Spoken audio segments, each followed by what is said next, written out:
a comprehensive, strong bill to bring lasting change to police departments across America and tackle the extremely large and difficult problem of police bias, of police violence, racial bias, and the lack of transparency and accountability in law enforcement.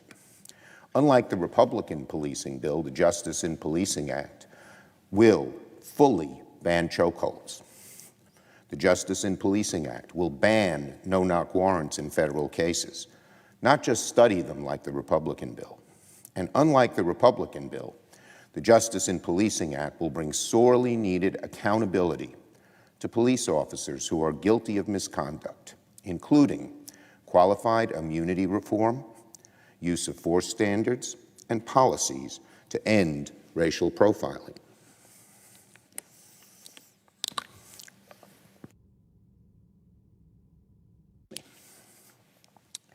My Republican colleagues should look to the House today if they want to see what a serious attempt at policing reform looks like, and if they want to understand why their bill failed to earn enough votes to proceed yesterday. The Republican policing reform bill failed because it wasn't a serious enough effort at reform. The legislation itself was so threadbare, so weak, and so narrow, it could hardly be considered a constructive starting point. That's why more than 138 civil rights organizations who want nothing more to see progress on these issues strongly urge senators to oppose the Republican bill. That's why the Leadership Conference on Civil Rights called the bill deeply problematic and, quote, a menial, incremental approach. That's why the lawyer representing the families of George Floyd and Breonna Taylor said he was shocked that the Republican bill could, quote, even be thought of as legislation. As I said the other day, I know my friend from South Carolina is trying to do the right thing, but the problem we have and the problem so many civil rights groups have is with the substance of the bill and with the way the Republican leader, Leader McConnell, who controls the floor, set up the process. The Republican majority drafted a bill on its own, and instead of putting it through committee where members of both parties could analyze and amend it, dropped it on the floor and dared Democrats to block it. Let me be very clear. The debate on policing reform is only over for those who want it to be over, and maybe those who never truly wanted this debate in the first place. Because the truth is, by the end of the day today, the House will pass the most serious policing reform bill in decades. And here in the Senate Democrats have been clear. We want to sit down with our colleagues and try to negotiate a bipartisan product that can go through committee and come to the floor. As I said a week ago, I know my friend from South Carolina is trying to do the right thing. But Leader McConnell decided to go about this the wrong way, the partisan way. Let's start over, the right way, the bipartisan way. And I have no doubt that we can arrive at legislation that, unlike the bill that failed yesterday, would bring comprehensive and lasting change that protesters, civil rights organizations, and the families of George Floyd, Breonna Taylor, and Ahmaud Arbery demand. Now on COVID. The COVID-19 pandemic continues to spread and swell across the United States. Yesterday afternoon, the New York Times reported that new cases of COVID-19 are now at the highest levels in the United States since the month of April. 35,000 new cases were identified on Tuesday alone, the third worst single day of the entire pandemic. Hospitalization rates in Arizona and Texas have hit daily records, and Florida is not far behind. The rise in cases, scientists warn, are not explained by the current rate of testing in this country.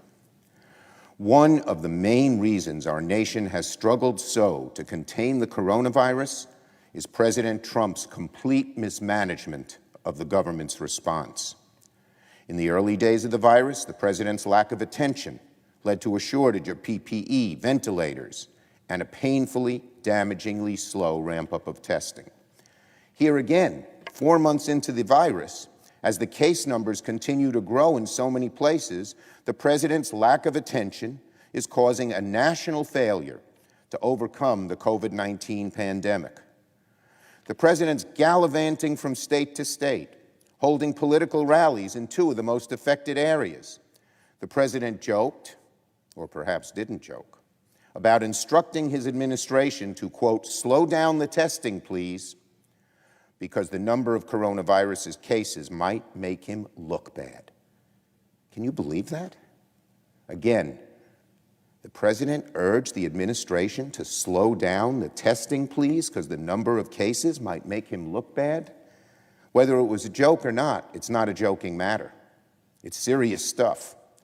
And throughout this struggle with coronavirus, the administration, at best, has been late to the debate or asleep at the switch, and at worst, doing things that actually harm rather than help. Yesterday, there were reports that the administration will, in fact, halt federal funding for a number of community-based COVID testing sites, many of which are in Texas, a state that's getting hit hard. So the administration is actually preparing to slow down the testing, amazingly enough.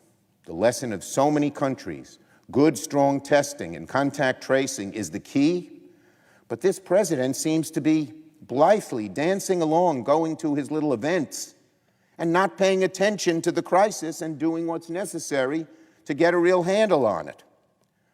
We are witnessing the highest number of new cases since April, and the Trump administration's cutting funding for testing in some of the worst hotspots. A terrible decision at a terrible moment, but unfortunately not atypical of this administration's total ineptitude. To cap it all off today, the Trump administration is filing briefs in the Supreme Court in an attempt to invalidate the nation's health law at a time when roughly 27 million Americans have lost job-based health coverage, and their only backstop are the exchanges in the health care law, and they are proposing to get rid of it. It's sort of similar to yesterday with the nomination of somebody so anti-voting rights on the floor to go to the Fifth Circuit. Just total contradiction of what they say is what they do. From the beginning, the president has downplayed the severity of the disease, spread misinformation about how to stay safe, and put his political interests, his desire for credit and avoidance of blame above the medical needs and safety of the American people. As a result, President Trump has helped put America first in the number of COVID-19 cases in the world.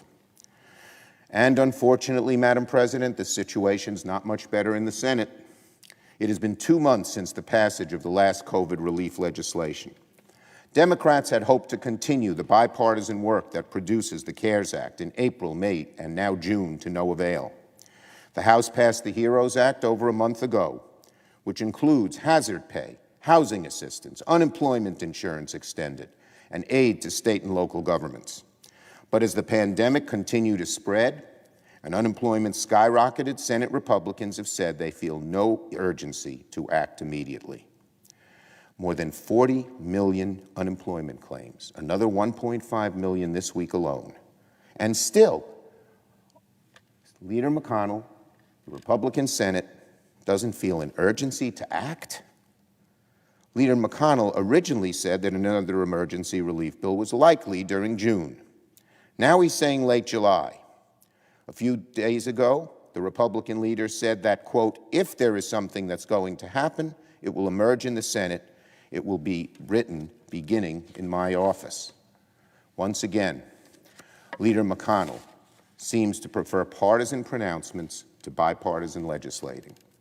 That's the same failed approach that delayed the CARES Act 2 months ago and failed yesterday on policing reform. It will only delay another emergency relief bill, and such delays will be measured in hospital beds, deserted storefronts, pink slips. And one other point, the lack of oversight. GAO this morning announced that $1.4 billion of relief checks were sent to people who were dead. Where's the oversight? This is a $3 trillion package, And every small bit of oversight that the Republicans have done has had to be pushed by Democrats. We should be having far more robust oversight over what has happened, as well as moving forward on a new bill. Democrats are not going to wait until July to bring some attention to COVID-related issues. Next week, on the floor, we'll ask our colleagues to take up some important legislation on housing and rental assistance, hazard pay for essential workers, small business relief, funding to help schools open safely, and aid to state, local, and tribal governments. With cases rising in more than 20 states, with emergency unemployment insurance for American families set to expire, we cannot wait another month to act. I yield the floor. Absence of a quorum. Clerk will call the roll. Mr. Alexander.